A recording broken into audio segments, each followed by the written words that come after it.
Hello दोस्तों, आज हम आपको इतिहास के एक ऐसे पड़ाव से परिचित कराने चल रहे हैं जिसमें पहली बार सल्तनत काल में, जिसे हम लोग कहते हैं कि मध्यकाल में 13वीं शताब्दी में एक ऐसी लड़की पैदा हुई जिसका नाम है रजिया सुल्तान।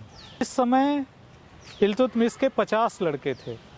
उन 50 लड़कों में जब इल्तुतमिश ने अपने सारे बेटों को ग्वालियर विजय के दौरान ओपन लेटर लिखा कि आप लोग मेरी मदद करने के लिए आइए, तो बच्चों को लगा कि पिताजी की तबीयत गड़बड़ है, अगर हम लोग मदद करने जाएंगे तो यहाँ उत्तराधिकार संघर्ष प्रारंभ हो जाएगा, सक्सेसरशिप बैटल विल बी स्टार्टेड। और स्वार्थ में आकर के बच्चों ने अपने पिता की मदद करने से मना कर दिया।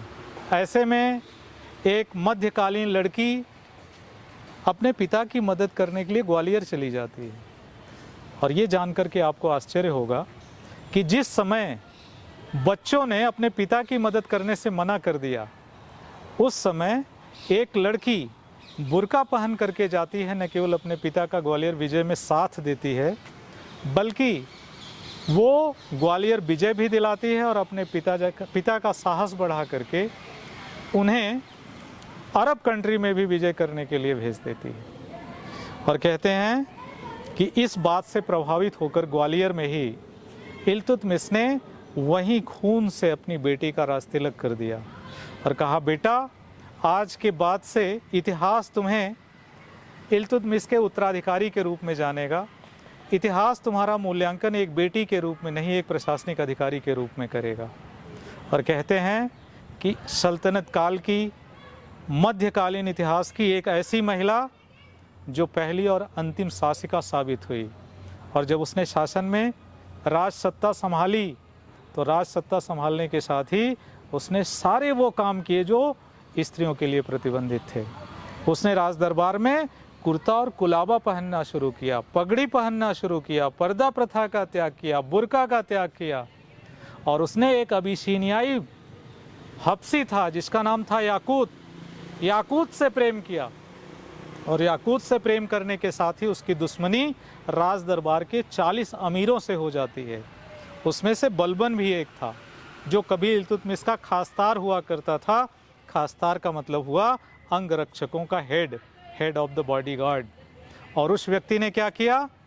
उस व्यक्ति ने रजिया का विरोध किया। जिस बलबन को खरीदने के लिए गुलाम वंश में कोई तैयार नहीं था, इल्तुतमिश ने दयापूर्ण तरीके से उसे खरीद लिया था।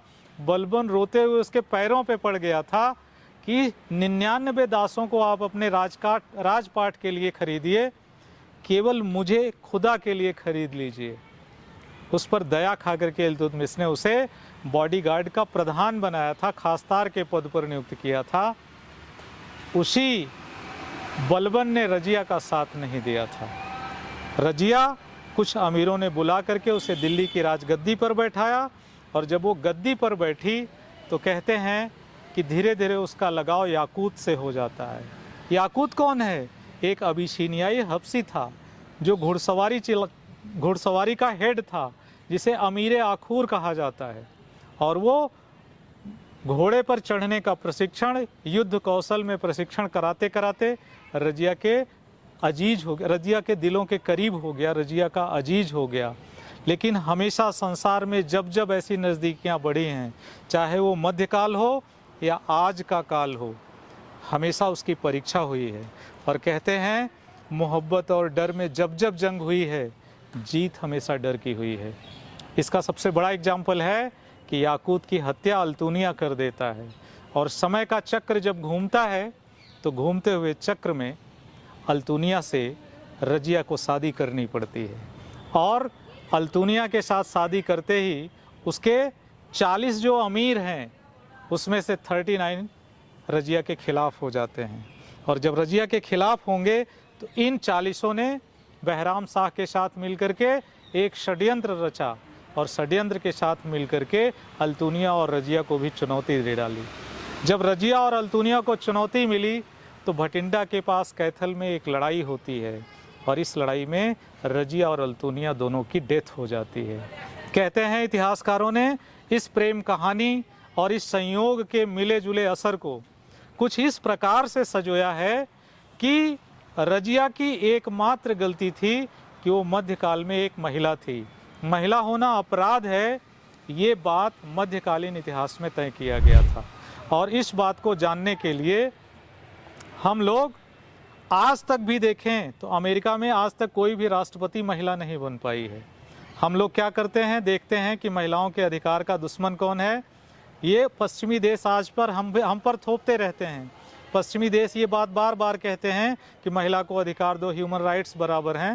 लेकिन आपको ये जान करके आश्चर्य होगा कि विंबलडन में अभी 2000 तक महिलाओं की राशि पुरुषों की तुलना में कम थी। आज भी अगर हम भारतीय क्रिकेट की बात करें तो महिलाओं का जो रिम्यूनरेशन है वो पुरुषों की तुलना में बहुत कम है। उसके जो स्पॉन्सरशिप मिल रहे हैं वो बहुत कम मिल रहे हैं। लेकिन समय बदल रहा है और इस समय के बदलाव के पड़ाव में हमने इतिहास के एक ऐसे पन्ने को पलटने की कोशिश की है जहां किसी महिला को पहली बार शासक बनने का अवसर मिला। उस महिला का दुस्साहस ये था कि उसने प्रेम किया और प्रेम अपनी परंपराओं से अलग जाकर के किया। उसने एक अबिसीनियाई हबशी से प्रेम किया, एक गुलाम से प्रेम किया, क्योंकि उसका पिता गुलामों का गुलाम था। He was the slave of slaves. जिसकी बहादुरी और वीरता का कायल मोहम्मद गोरी हो गया था, जिसने इल्तुतमिश को क्या किया था, जिसने इल्तुतमिश को दासता से कुतुबुद्दीन ऐबक से पहले दे दिया था। कुतुबुद्दीन ऐबक दासता से मुक्त 1208 में होता है, जबकि 1206 में दासता से मुक्ति का पत्र स्वयं गोरी ने किसको दिला दिया था, इल्तुतमिश को दिला दिया था। ऐसे में इल्तुतमिश की लड़की रजिया न केवल अपने पिता की सहायता करती है बल्कि परंपरा, शास्त्र, नियम, इन सब के खिलाफ जाकर के उन्मुक्त होकर के उसने एक व्यक्ति से प्रेम किया था, याकूत। लेकिन परिस्थितियों ने ऐसी परिस्थितियों का निर्माण किया जिसके सामने उसे घुटने टेकने पड़े और उसे अल्तुनिया से शादी करनी पड़ी और अपने प्रेम की कीमत अल्तुनिया और उसकी डेथ के साथ उसे चुकानी पड़ी, जिसे इतिहास में रजिया सुल्तान और अल्तुनिया और याकूत के बीच का त्रिकोण प्रेम कहते हैं। परिस्थितियों का एक ऐसा संयोग कहते हैं। डर और मोहब्बत के बीच के जंग का एक ऐसा उदाहरण है जो मध्यकाल में फिर दोबारा देखने को नहीं मिला। इसीलिए रजिया के बारे में बस इतना ही कहा जाता है कि उसका एक अपराध था कि वो महिला थी, इसके अलावा उसका कोई अपराध नहीं था। उम्मीद है ये कहानी आपको पसंद आएगी। ऐसी ही कहानी इतिहास में सुनने के लिए, गुरुकुल के इन रंगीन वादियों में, हरी भरी वादियों में पढ़ने के लिए अगर आपको आना है तो 7 अक्टूबर से 2 ईयर गुरुकुल बैच आपका प्रारंभ हो रहा है। उम्मीद है आप इस बैच को ज्वाइन करके ऐसी स्टोरीज के माध्यम से इतिहास को समझने की कोशिश करेंगे। यहाँ से न केवल आपके सारे प्रश्न सही होंगे बल्कि इतिहास को साहित्य के रूप में पढ़ने का आपको एक अवसर मिलेगा। उम्मीद है आपका दिन बेहतर होगा और जीवन भी। इसी के साथ इस कहानी को यहीं ख़त्म करते हैं। अगली कहानी के साथ पुनः आपसे मिलते हैं। Wish you all the best. Thank you.